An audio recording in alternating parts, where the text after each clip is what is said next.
سفر معراج کے حوالے سے ہماری گفتگو ہو رہی تھی۔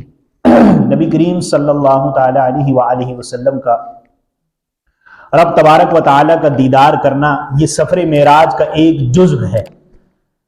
اگر دیکھا جائے تو سفر معراج کے اندر بہت ساری چیزیں تھیں، بہت ساری باتیں تھیں کہ جن کا تذکرہ اگر کیا جائے تو ایک ایک بات پر گھنٹوں چاہیے ہوں کہ ہم بات کرنے میں کامیاب ہو سکیں۔ اب ذہنوں میں سوال پیدا ہوتا ہے کہ وقت تھوڑا ہے، عرصہ مختصر سا ہے، رات کا، اور وہ بھی ایک حصہ رات کا، پوری رات نہیں۔ جیسے رات ہم کہتے ہیں راتیں بڑی لمبی ہیں، بڑی رات ہے، 8 گھنٹے 9 گھنٹے کی رات ہے، تو یہ سفر معراج پوری رات پر جو ہے وہ مشتمل تھا۔ رات کا بھی ایک حصہ تھا، اور وہ حصہ کتنا تھا، کیا تھا، وہ اللہ اور اس کا رسول بہتر جانتے ہیں۔ ہمیں جو عقیدہ اپنانا ہے، جو قرآن نے ہمیں دیا ہے، جو نبی کریم صلی اللہ تعالی علیہ وآلہ وسلم کی احادیث سے ثابت ہے، ہم نے اسے سمجھنے کی کوشش کرنی ہے۔ ایسا نہیں ہے کہ آج 1400 سال گزرنے کے بعد ہماری یہ من گڑت باتیں ہیں، یا یہ ہم نے خود سے ہی باتیں ایجاد کر لی ہیں، یا ہم نے اس کو فرقے کا رنگ دے کر یوں کہہ دینا کہ سفر معراج کو پہلے تو کبھی نہیں بیان کیا گیا، ابھی سفر معراج کو جو ہے وہ بیان کیا جاتا ہے، اور اس میں پھر اللہ پاک کا دیدار ہونا۔ جب ہم نبی کریم صلی اللہ تعالی علیہ وآلہ وسلم کے سفر معراج کی بات کرتے ہیں تو سفر معراج میں یہ واقعات رونما ہوئے۔ آقا کریم صلی اللہ تعالی علیہ وآلہ وسلم کا سفر جو مشتمل تھا بہت ساری چیزوں پر، ان ساری چیزوں کو جب ہم ذکر کرتے ہیں تو یہ ایسا نہیں ہے کہ یہ ہماری طرف سے بات ہے، بلکہ یہ وہ ہے کہ جسے اللہ نے قرآن میں بیان فرمایا۔ اللہ پاک نے سبحان الذی کا لفظ ارشاد فرما کر اس بات کا اعلان فرمایا کہ سیر کرانے والی ذات میری ہے، سیر کرانے والی ذات میری ہے، جبکہ نبی کریم صلی اللہ تعالی علیہ وآلہ وسلم کا خود کا یہ دعویٰ نہیں ہے کہ آقا کریم صلی اللہ تعالی علیہ وآلہ وسلم نے یہ دعویٰ کیا ہو کہ میں نے سفر معراج کیا اور راتوں رات آسمانوں کی سیر کی، سدرۃ المنتہا کی سیر کی، عرش لامکاں تک گیا، رب کی زیارت کی۔ یہ اللہ پاک نے فرمایا کہ میں نے اپنے محبوب کو یہ دیدار عطا فرمایا، میں نے اپنے محبوب کو یہ معجزہ عطا فرمایا۔ کیونکہ میں ہر عیب سے پاک ہوں۔ اللہ پاک کا یہ اعلان ہے کہ وہ سبحان ہے، اور سبحان کا معنی ہی یہی ہے کہ ہر نقص اور ہر عیب سے پاک ذات۔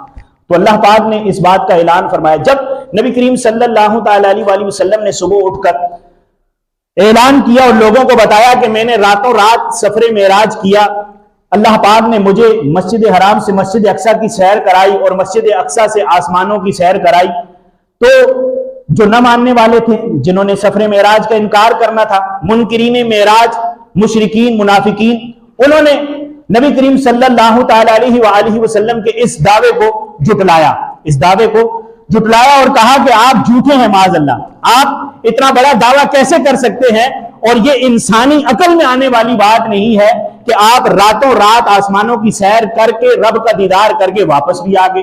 کمرہ آپ جب اپنے حجرے میں داخل ہوئے تو ابھی کنڈی بھی ہل رہی ہے اور بستر بھی گرم ہے۔ یہ پوری جو سفر معراج کی ایک داستان ہے، جو سفر معراج کو اللہ پاک نے قرآن میں بیان فرمایا ہے، یہ نبی کریم صلی اللہ تعالی علیہ وآلہ وسلم نے جب لوگوں کو بتایا تو جھٹلانے والوں نے جھٹلایا اور ماننے والوں نے مانا۔ سب سے پہلے سفر معراج کی تصدیق ابو بکر صدیق رضی اللہ تعالیٰ عنہ نے کی۔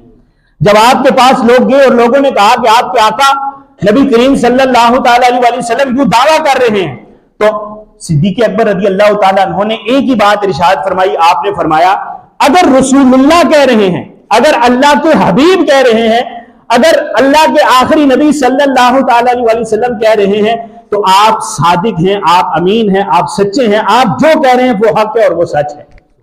پھر اب مشرکین کے پاس تو کوئی اور چیز تھی نہیں، کیونکہ انہوں نے آسمانوں کو دیکھا ہوا نہیں تھا، سدرۃ المنتہا کو دیکھا ہوا نہیں تھا، یا آسمانوں کی سیر تو کی ہوئی نہیں تھی۔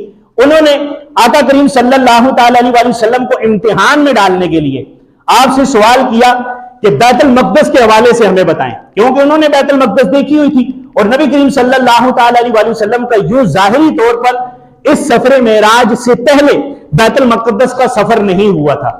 تو آقا کریم صلی اللہ تعالی علیہ وسلم سے جب مشرکین نے، منافقین نے بیت المقدس کی نشانیوں کے بارے میں پوچھا تو آقا صلی اللہ تعالی علیہ وآلہ وسلم نے بیت المقدس کی ساری نشانیاں بتائیں.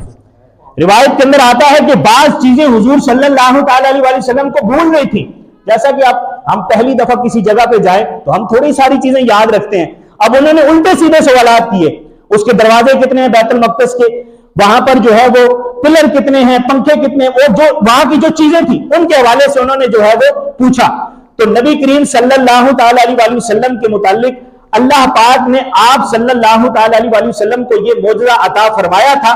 تو اللہ پاک نے آپ کے سامنے بیت المقدس کے نقشے کو لایا. حضور صلی اللہ تعالی علیہ وآلہ وسلم بیت المقدس کو دیکھتے گئے اور جو یاد تھا وہ یاد تھا. آقا کریم ساری کی ساری نشانیاں ان کو بتاتے رہے. اب یہ تو انہوں نے سن لی, مان بھی گئے, ٹھیک ہے جی بیت المقدس تو واقعی ایسے ہے. لیکن آپ نے کہا کہ نبی کریم صلی اللہ تعالی علیہ وآلہ وسلم نے فرمایا کہ میں نے جو ہے وہ آسمانوں کی سیر کی. اب یہ تو انہوں نے جھٹلایا اور اس کو نہ مانا انہوں نے. تو اللہ کے محبوب صلی اللہ تعالی علیہ وآلہ وسلم نے اپنے پورے سفر معراج کو بیان فرمایا. ماننے والوں نے مانا اور نہ ماننے والوں نے نہ مانا, اور قیامت تک ایسے لوگ آتے رہیں گے, کچھ ماننے والے ہوں گے کچھ نہ ماننے والے ہوں گے. اب ہم دیکھیں کہ ہمارا عقیدہ کیا ہے. ہم حضور صلی اللہ تعالی علیہ وآلہ وسلم کے سفر معراج کے متعلق کیا عقیدہ رکھتے ہیں, کیا پوائنٹ آف ویو ہے ہمارا, اور ہمارا نظریہ کیا ہے. اس نظریے کو قرآن اور حدیث کے موافق ہونا چاہیے. بات تو یہی ہوتی ہے, کوئی بھی عقیدہ ہو, کوئی بھی نظریہ ہو, وہ قرآن اور حدیث سے جو ہے وہ ثابت ہونا چاہیے. بات قرآن اور حدیث کی جائے تو ہم جب یہ کہتے ہیں کہ اللہ پاک نے نبی کریم صلی اللہ تعالی علیہ وآلہ وسلم کو یہ سفر معراج کرایا تو یہاں ساری بات ختم ہو جاتی ہے.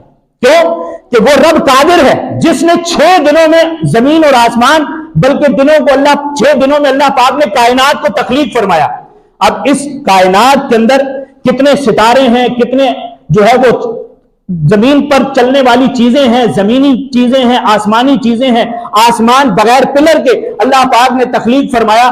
یہ ساری کی ساری مخلوق, یہ ساری کی ساری کائنات رب تبارک و تعالیٰ نے اپنی قدرت سے تخلیق فرمایا. یہ سارے کا سارا اللہ پاک نے اپنی قدرت سے تخلیق فرمایا. اب کے دور میں تو بہت ساری چیزیں ہمارے لیے آسان ہوگی.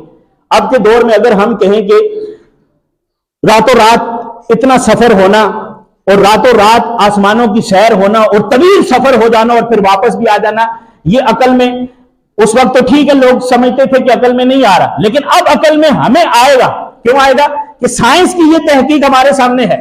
ہم پہلے اگر آج سے 500 سال پہلے کی بات کریں, ہم کہیں کہ بہت وزنی چیز ہے, ٹنوں وزنی چیز ہے, اور وہ ٹنوں وزنی چیز یہاں سے دوسرے ملک تک جانی ہے اور کچھ گھنٹوں کے سفر میں وہ چیز وہاں پہنچ بھی جائے گی. آج سے 500 سال پہلے بات کی جائے تو عقل میں نہیں آئے گی. کیسے لے کے جائیں گے, کون اٹھائے گا اسے, اتنے دنوں میں پہنچے گی, آپ تو چند گھنٹوں کی بات کریں. لیکن آج کے دور میں جہاز کے ذریعے اس چیز کو آسان ہم سمجھ لیتے ہیں. ہم کہتے ہیں جی جا سکتی ہے, ہوائی جہاز ہے, بحری جہاز ہیں, اور بہت سارے جو ہیں وہ ٹرانزیکشن کے ذریعے ہیں جن کے ذریعے جو ہے وہ یہ معاملات ہو سکتے ہیں. تو دنیا کی سب سے تیز ترین چیز, دنیا کی سب سے تیز ترین چیز جو ہے وہ روشنی ہے. وہ کیا ہے؟ روشنی. اور روشنی کو پیدا کرنے والی ذات کون سی ہے؟ اللہ پاک کی ذات ہے. اللہ ہی نے روشنی کو پیدا کیا. وہ رب چاہتا تو روشنی کو اندھیرے میں تبدیل فرما دیتا, وہ رب چاہتا تو سورج نہ نکالتا کہ زمین تک لوگوں تک روشنی پہنچے. تو اللہ ہی نے روشنی کو پیدا فرمایا. روشنی کے متعلق یہ تحقیق ہے کہ روشنی ایک سیکنڈ میں 3 لاکھ کلومیٹر کا فاصلہ طے کرتی ہے. روشنی ایک سیکنڈ میں 3 لاکھ کلومیٹر کا فاصلہ طے کرتی ہے.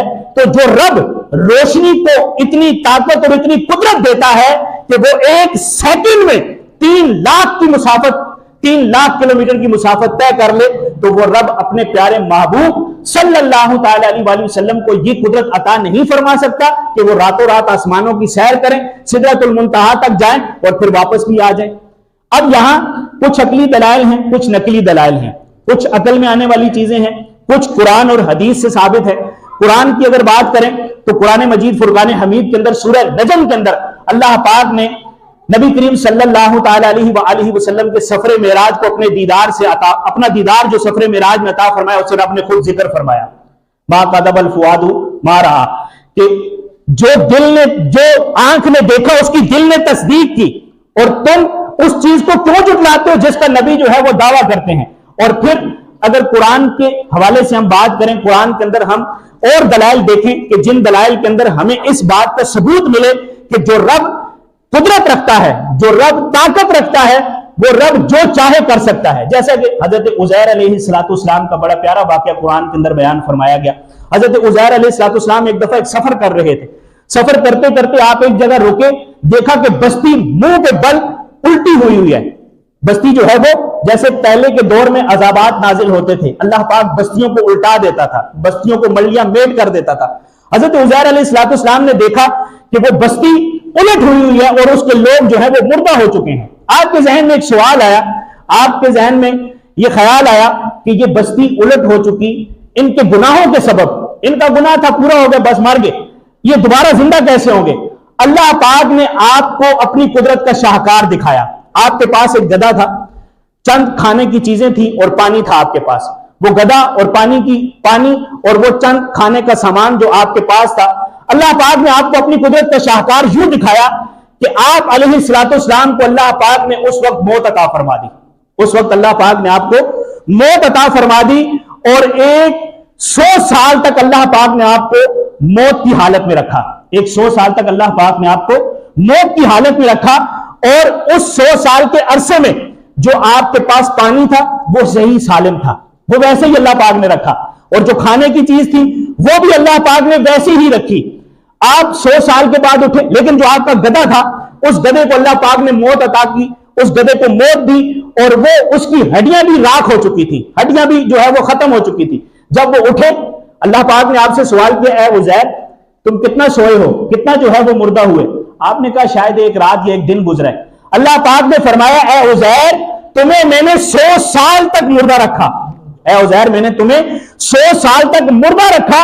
اب تم اپنے گدھے کو دیکھو جو تم زندہ سالم چھوڑے تھے، وہ گدھا تو مر چکا، اس کی ہڈیاں بھی ختم ہو چکی، جو کھانا اور جو پانی تھا یہ تمہیں دکھانے کے لیے کہ میں کیسے بندوں کو دوبارہ زندہ کرتا ہوں، کیسے 100 سال یا 1000 سال کے بعد بھی بندے کو ویسا ہی اٹھاتا ہوں، تمہیں ثابت کرنے کے لیے میں نے تمہارے ساتھ اپنی قدرت کا یہ شاہکار تمہیں دکھایا. تم دیکھو تمہارا گدھا مر چکا ہے، اس کی ہڈیاں بھی ختم ہو چکی ہے اور تم 100 سال بعد زندہ بھی ہو چکے اور تمہارا کھانا اور پانی ابھی تک سلامت ہے.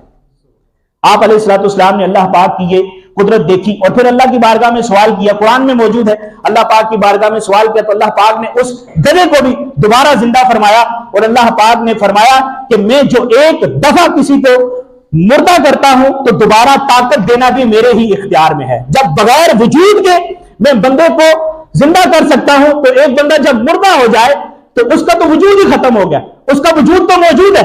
جب وہ وجود نہیں تھا تب اس کو میں نے زندہ کیا، اب جب مر چکا تو اس کا وجود تو موجود ہے، تو میرے لیے یہ زیادہ آسان ہے کہ دوبارہ اس کو زندگی دوں. تو یہ ہمارا عقیدہ ہونا چاہیے. آج کل کے معاملات یا آج کل کا جو سوشل میڈیا ہے اس کے ذریعے معاذ اللہ عز و جل ہمارے عقیدوں کو خراب کیا جا رہا ہے. دہریہ قسم کے لوگ اور جو یوں سمجھے کہ اللہ پاک کو بھی نہیں مانتے، اس طرح کے بھی عقائد و نظریات آج کل یوٹیوب پر یا سوشل میڈیا پر ہمارے سامنے آتے ہیں اور ہمارے بچے سنتے ہیں.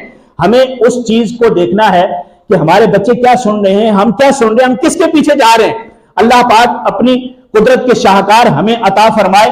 اس رب کی تخلیق، اس رب کی قدرت کو ہم جانے مانے اور جو ہمارا عقیدہ اور نظریہ ہمارے باپ داداؤں سے چلتا آ رہا ہے، جو نبی کریم صلی اللہ تعالی علیہ وسلم کے زمانے مبارکہ سے چلا آ رہا ہے. ایسا نہیں ہے کہ آج 1400 سال بعد ہم نے اپنا کوئی فرقہ بنا لیا ہے جس فرقے نے یہ عقیدے من گھڑت بنا لیے ہیں. ایسا نہیں ہے، بلکہ ہمارا عقیدہ وہی ہے جو آج سے 1400 سال پہلے نبی کریم صلی اللہ تعالی علیہ وسلم کے زمانہ مبارکہ میں ہوا تھا، اور وہی نظریہ وہی عقیدہ چلا آ رہا ہے اور آج ہم تک پہنچا ہے اور آج کے بعد ہماری نسلوں تک پہنچے گا. ہم اللہ تبارک و تعالیٰ کی وحدانیت، اس رب تبارک و تعالیٰ کی ذات کے وجود، اس کے متعلق ہمارے عقیدے کی اصلاح اور پھر نبی کریم صلی اللہ تعالی علیہ وسلم کے متعلق جو ہمارے عقائد اور ہمارے نظریات ہیں اس کے متعلق ہم نے اپنی زندگی کو کیسے گزارنا ہے یہ ہمیں مطالعہ کرنا ہوگا، یہ ہمیں پڑھنا ہوگا، علماء کی صحبت میں بیٹھنا ہوگا.